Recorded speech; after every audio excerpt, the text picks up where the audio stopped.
On a sweltering August afternoon, a tremor rippled through diplomatic corridors in New Delhi and Washington.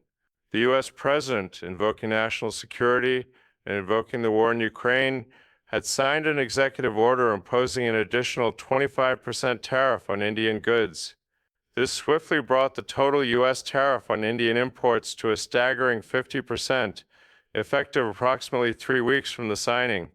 For India, a nation already grappling with global economic headwinds, the move felt like a gale-force blow. The timing was jarring. India had been engaged in long-running efforts to forge a robust trade pact with the U.S., a pact ambitious in scale, aiming to elevate bilateral commerce to $500 billion by 2030. Back in February, Prime Minister Modi had even visited the White House and inked a framework agreement tagged Mission 500 to encapsulate that vision. Now, with trade talks hamstrung and negotiations faltering, escalating tariffs threatened to derail both strategy and hope.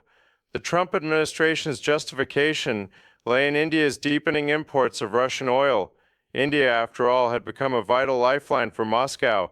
Washington accused New Delhi of indirectly financing Russia's war machine and applied pressure through tariffs as a punitive measure. The United States cited emergency trade powers, including the International Emergency Economic Powers Act, to justify not only the initial 25% duty announced at the end of July, but also the punitive surcharge that doubled the total to 50%. Indian reactions were swift and simmering. From New Delhi's Ministry of External Affairs came terms like selective, unjust, and unfair. India noted with frustration that other major purchasers of Russian energy, including China, were exempted from similar treatment.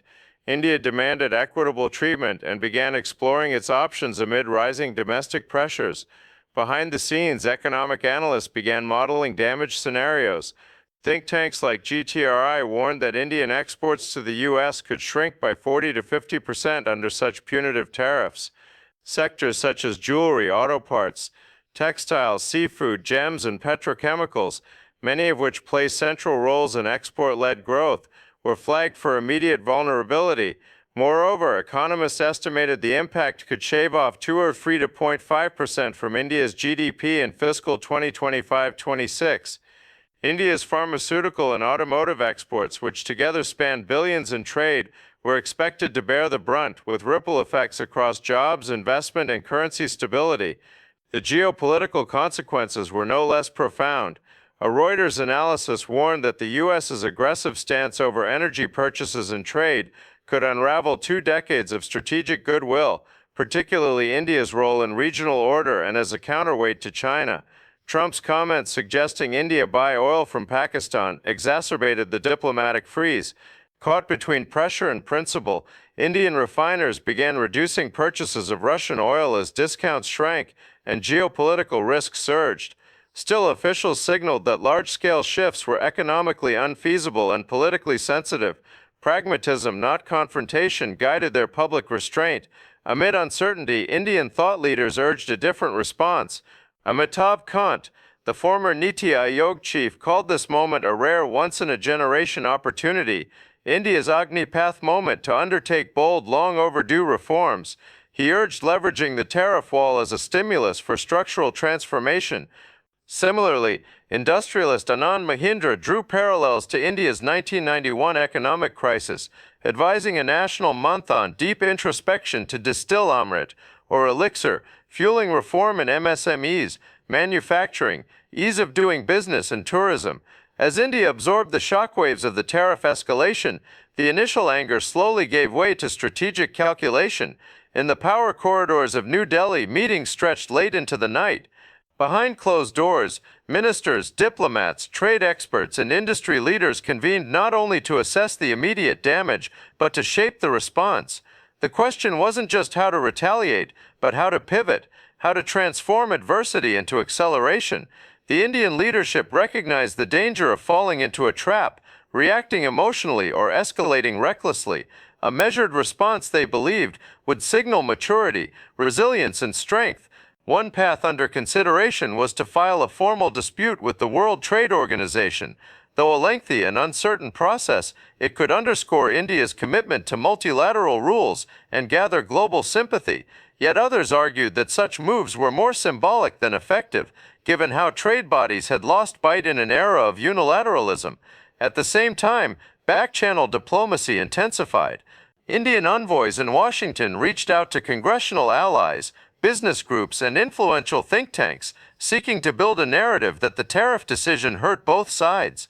American importers of Indian goods, especially in industries like jewelry, pharma, and engineering, were quietly lobbying against the tariff hike, knowing it would raise their costs, reduce competitiveness, and disrupt supply chains they had cultivated over decades. Within India, the business community oscillated between anxiety and determination. Exporters braced for order cancellations and contract renegotiations. Small and medium enterprises, already burdened by post-COVID recovery, saw this as yet another blow. However, among the gloom, a certain steely resolve emerged. There was a growing realization that over-reliance on any single market, no matter how lucrative, was a strategic vulnerability. Diversification was no longer an option, it had become a survival imperative. In boardrooms from Mumbai to Bengaluru, a shift in thinking began. Could Southeast Asia absorb some of the export surplus meant for America? Could Africa become a serious market for Indian pharmaceuticals and consumer goods? Could Europe, still adjusting to post-Brexit realignments, be courted more aggressively? These weren't idle questions anymore, they were blueprints in motion.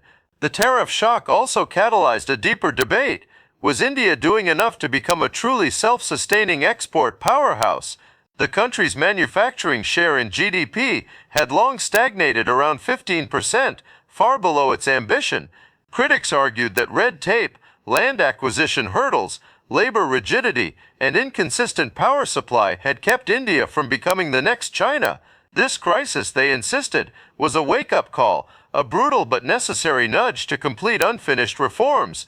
Within the government, there was growing interest in using this moment to fast-track policy changes. Discussions began around relaxing investment norms in key sectors, extending tax incentives for exporters, and easing compliance burdens. A massive Make in India 2.0 push was rumored, this time not just with slogans and summits, but with execution, accountability, and digital-first infrastructure. The young demographic of India was also part of the conversation. With nearly half the population under 30 and a swelling pool of tech-savvy entrepreneurs, there was hope that new-age exports, software, AI solutions, green tech, space tech, digital payments infrastructure could help India leapfrog traditional constraints.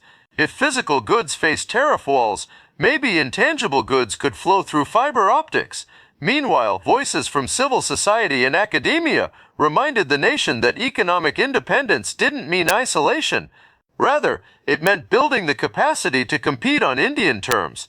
It meant deeper engagement with ASEAN, the Gulf, Africa, Latin America regions where India had goodwill but often lacked economic depth. The path forward lay not in retreat, but in recalibration. Culturally, a subtle shift began to take root. The media, usually saturated with political spats and celebrity gossip, gave unexpected space to trade policy discussions. Citizens began asking informed questions. Why are tariffs so disruptive? What are free trade agreements and how do they work? Why does energy dependence on one country become a foreign policy risk? In drawing rooms and social media feeds, the story wasn't just about Trump or Modi, it was about India's place in the world. Back at the Reserve Bank, the economic impact was being modeled with quiet urgency. Analysts simulated scenarios. If exports to the US fell by 30%, what would be the impact on forex reserves? Would the rupee depreciate? Would inflation rise due to more expensive imports of US-based technology? How would the markets react? They prepared contingency plans, silently reinforcing the financial defenses of the country.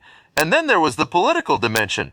Opposition parties in India seized upon the tariff crisis to question the government's foreign policy strategy. They asked if the Prime Minister had been too eager to align with Washington without securing concrete benefits. But for most citizens, this wasn't about political point scoring. It was about livelihood, security, and national dignity.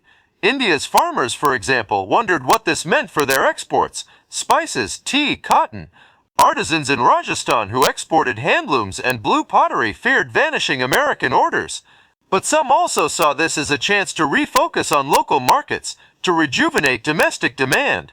In small towns, local brands began branding themselves as 100% Indian, hoping to tap into a rising wave of economic nationalism. At the same time, Indian diplomats reached out to traditional allies, France, Japan, Australia, to gauge potential alignment on trade facilitation, joint ventures, and security guarantees. Could India use the Quad framework not just for maritime defense, but for trade resilience? Could Tokyo or Canberra replace some of the American buyers lost to tariffs? Behind the scenes, whispers emerged of a bold Indian move to reduce dependency on U.S. defense imports and instead accelerate indigenous arms production. If economic punishment was Washington's way of signaling displeasure, perhaps strategic autonomy would be New Delhi's reply. There were murmurs that India would diversify its military procurements, engage more deeply with Europe and Israel, and strengthen domestic R&D in critical tech. And yet, amid all the buzz, there remained a core truth. This wasn't the first time India had faced a global squeeze, and it wouldn't be the last. What mattered was how the nation responded, not just in the next few weeks, but over the next decade. Was this a stumble or a springboard? As the dust settled over the first wave of tariff announcements, India prepared for the long game. It wouldn't be decided in press conferences or angry tweets. It would be written in trade corridors, factory floors, classrooms, code labs, and cargo ships. It would be a story of resilience, not born of defiance, but of vision. Outside the immediate sphere of Washington and New Delhi, the world watched closely. In Brussels, policymakers at the European Commission noted the rupture with cautious optimism.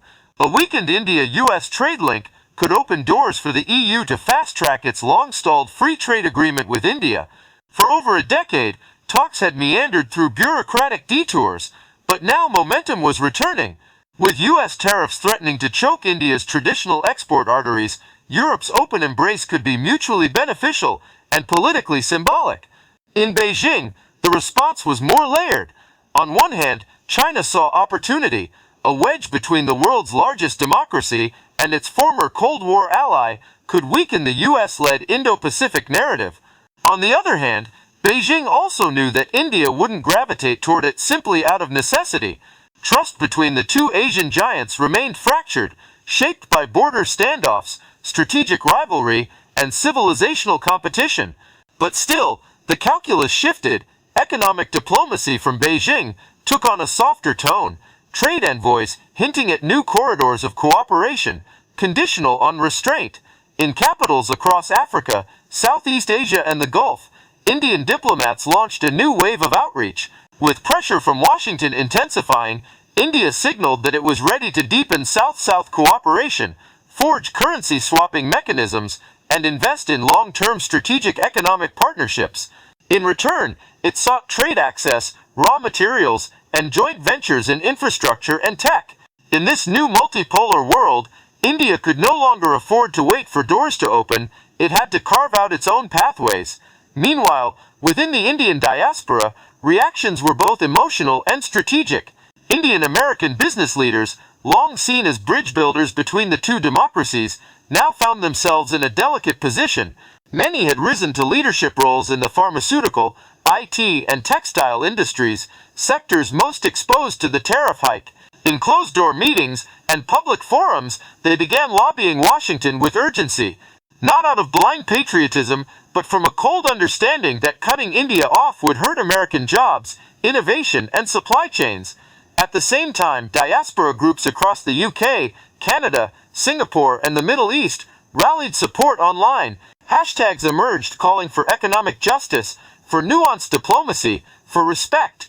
Indian student bodies at American universities began petitioning their administrations to issue statements on the issue, especially those studying international trade, public policy, and economics. It became more than a matter of tariffs. It became a test of identity, values, and global belonging. In Washington, not everyone was in agreement with the administration's approach. Several influential senators, particularly those representing states with high Indian American populations, expressed concern that the tariffs were counterproductive. They argued that India, though imperfect, was an indispensable ally in balancing the rise of authoritarian regimes. Punishing it in the middle of global realignments could prove short-sighted. Some even introduced draft resolutions urging a reassessment of the executive order, citing national security risks in alienating democratic partners. In the think tank circles of D.C., papers began to circulate with titles like Containing China Without Losing India and Rethinking Sanctions in a Multipolar World. Analysts debated whether economic coercion could truly change sovereign behavior or if it merely deepened alternative alliances. The idea that the U.S. could afford to act unilaterally was now facing its limits, especially in a world where dollar dominance was already being challenged, and alternative settlement systems were slowly maturing. In India's parliament, the tariff crisis began to shape budget debates. Lawmakers from affected states demanded relief packages for exporters, subsidized credit for affected industries, and accelerated approval for infrastructure projects that could improve logistics and cut costs. Finance ministry officials began to explore restructuring tariff collections, incentivizing localized production clusters, and boosting schemes that tied exports to rural employment. The narrative was slowly shifting from retaliation to regeneration. A notable shift emerged in education policy as well.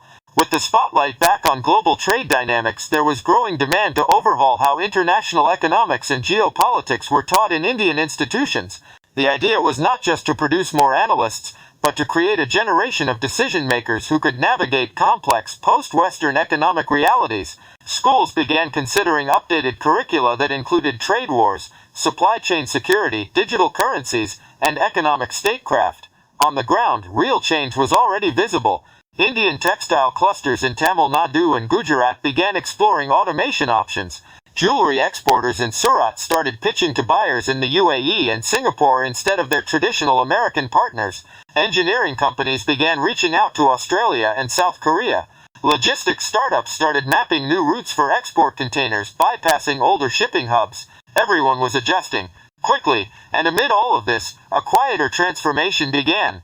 Indians began re-examining their economic story, not as a victim of Western pressure, but as an agent of destiny. Was this the moment to shed the last traces of post-colonial dependency? Was it time to dream not just of survival in global trade, but dominance?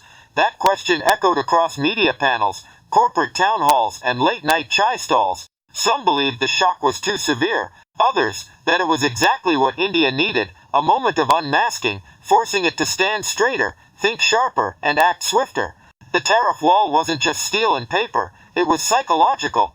And breaking through it would require more than economic engineering, it would need a national awakening. As the weeks went by, it became clear that this was no temporary flare-up. The tariffs had set into motion a chain of re-evaluations, policy shifts, and global conversations. Whether they were reversed, reduced, or made permanent, almost seemed secondary. The world had changed, and so had India. It had learned, perhaps painfully, that in the modern world, trade wasn't just commerce. It was power. It was diplomacy. It was war by other means. And like in any war, there would be scars, but also perhaps new legends. As the tariffs continued to escalate between India and the United States, the diplomatic temperature rose quietly behind closed doors. Neither New Delhi nor Washington wanted a full-blown trade war, but both understood that political signaling was just as important as economic pragmatism. India was no longer the pliable partner it once was. It was asserting its own trade red lines. The message was simple. If you want access to India's billion-strong market, respect its sovereignty and ambitions. Behind the scenes, negotiators walked a tightrope. On the Indian side, there was intense pressure from domestic manufacturers, exporters, and farmers to retaliate decisively. On the American side, election dynamics were making things messier. Protectionist lobbies were becoming louder, and any concession to a rising Asian power was being painted as weakness. The Biden administration had to navigate a careful balance, reassure domestic workers while keeping India close in the broader Indo-Pacific strategy. The markets, for their part, had already priced in the turbulence. Investors were jittery, but not panicked. There was a recognition that while the noise was real, the long-term fundamentals between India and the US were still strong. Mutual dependence in sectors like pharmaceuticals, technology, defense, and clean energy ran too deep to unravel over temporary tariff disagreements. Still, the real shift was not just economic, it was psychological. India was no longer acting like a junior partner, it had started playing the long game. With FTAs in place with the UAE, Australia, and ongoing talks with the EU and UK, India was weaving itself into a resilient web of global trade. In the meantime, Washington was realizing that its one-size-fits-all tariff strategy would not work on New Delhi the way it might on smaller economies. Instead of buckling, India doubled down on its Make in India drive. Sectors like electronics, solar panels, semiconductors, and electric vehicles received fresh policy boosts. There was a deliberate effort to reduce dependency on both China and the US. While that was easier said than done, the intent was now clear. India wanted to be a pole in a multipolar world, not a pawn in a US-China chessboard. For Washington, this was a moment of reckoning. In trying to pressure India through tariffs, it risked undermining one of its most strategic partnerships in Asia. And for India, the lesson was equally profound. Economic sovereignty would cost something in the short term, but over time it was the only way to insulate national interests from external shocks. As both sides moved cautiously toward back-channel diplomacy, the episode stood as a quiet reminder of a shifting global order. The old hierarchies of trade were breaking down. New power centers were emerging, not just in economic terms, but in how they chose to respond to global pressure. In the end, this wasn't just about tariffs on textiles, electronics, or almonds. It was about respect, leverage, and the evolution of a new kind of diplomacy, one where India no longer danced to Washington's tune, but composed a melody of its own, a melody that the world, including the US, would now have to learn to listen to.